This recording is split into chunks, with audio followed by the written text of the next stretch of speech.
Now, here's some real criticisms that you could launch at President Obama. Ready? Here. So here he gives, during his speech, he says this. How did this become such a partisan issue? Republican President George W. Bush once said, "I believe in background checks at gun shows or anywhere to make sure that guns don't get into the hands of people that shouldn't have them." Senator John McCain introduced a bipartisan measure to address the gun show loophole, saying, "We need this amendment because criminals and terrorists have exploited and are exploiting this very obvious loophole in our gun safety laws." Even the NRA used to support expanded background checks. And by the way, most of its members still do. Most Republican voters still do. How did we get here? Okay, so I want to stop it there. Most NRA members support the gun legislation. Most Republicans support it. We've talked about it on the show, or maybe we did it in our premium, but we've talked about this. I gave the statistics. It's overwhelming that the NRA membership want gun legislation, especially after Sandy Hook, and it's not happening. And he says, how did we get here? How could this happen? And I'm going to tell you how that happens, but he still won't say it. He says, oh, the NRA control, they have their control.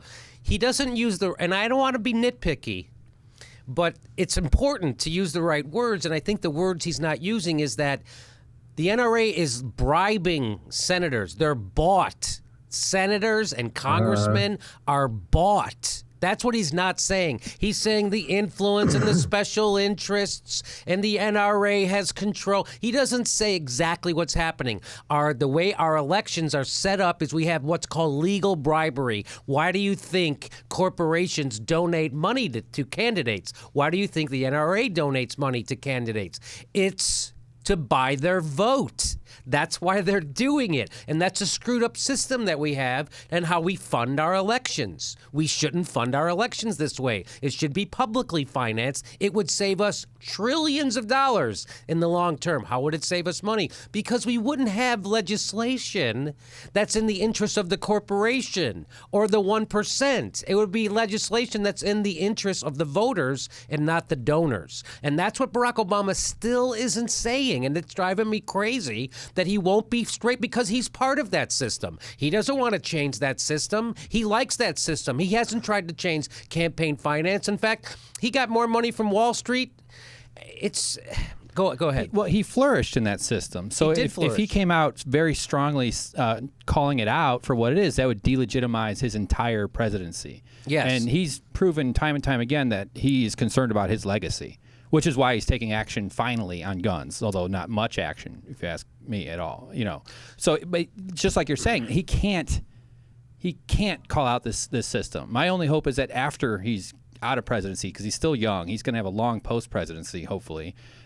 He should be saying he comes out raging against this system, but he won't. Well, what he should be saying is that look how Bernie Sanders is doing it. He's not taking super PAC money. He's not taking special interest money. He's taking money from the people. That's how we should. That's the kind of elections we should have. He's not going to say that. Right. He's not going to say. Well, if I remember correctly, in either 2008 or 2012, or maybe both, he ended up taking money that he was ranting against it, and then he ended up taking that money. Yes, he ranted against this big money. Whatever you say about Obama, he's part of the system. There's no getting around that. There is no getting around that. And here's one more thing I want to bring up. Why, in a sense, what she was saying, he's waiting till the end of his term to talk about this. He's not waiting till the end to talk. He's been talking about it since 2009. So if he could have taken Frank, here's the thing I don't get. If he could have taken this kind of executive action unilaterally all along, why didn't he? What has he been waiting for? Why didn't he do this in 2009? Why didn't he do this after Sandy Hook? Why didn't he do this after Fort Hood? Why didn't he do this after? Why is he doing it now? Finally, now he's doing it. He didn't do this after Santa Barbara. Why didn't he do this now? Or Lafayette? He does. Why is he doing this now? Why do you think? Well, I think after Sandy Hook, I think there was some sense in the air that this is such a horrific thing that maybe we can legislate change. And he was disabused of that notion. But I think in his mind, he thought that he could more directly, legislatively do things. And then I think he's always had kind of a mental block about working with Republicans. There's always been this weird thing in his head where he thinks it could happen at some point. It never does. It never. You know? He keeps still thinking, well, we're going to get something. Well, also he does something. Yeah, we'll just work it out with these people who on day one said they weren't going to give me anything. You know. He also did something here that no Republican has ever done and never will. He quoted. He went out of his way to quote George Bush and John McCain to prove how reasonable he is on this issue, which is crazy. No Republican will ever do that. And maybe long ago they did, maybe in the distant past when they worked together, but that's just... no Republicans will not... Go ahead. And I think it would have worked better if he had pointed out that George Bush and John McCain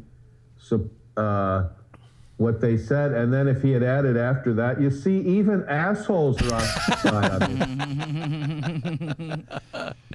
So that's my point. My point is, why?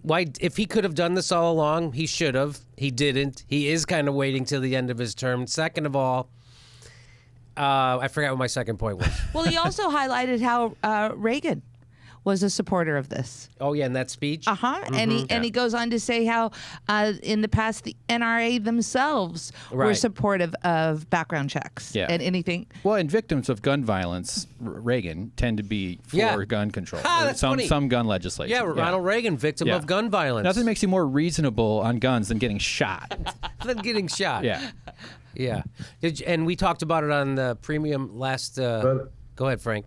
You know what's ironic is that in a history book I read recently, this is very ironic that Reagan actually ended up supporting gun control just as a way to impress Jodie Foster.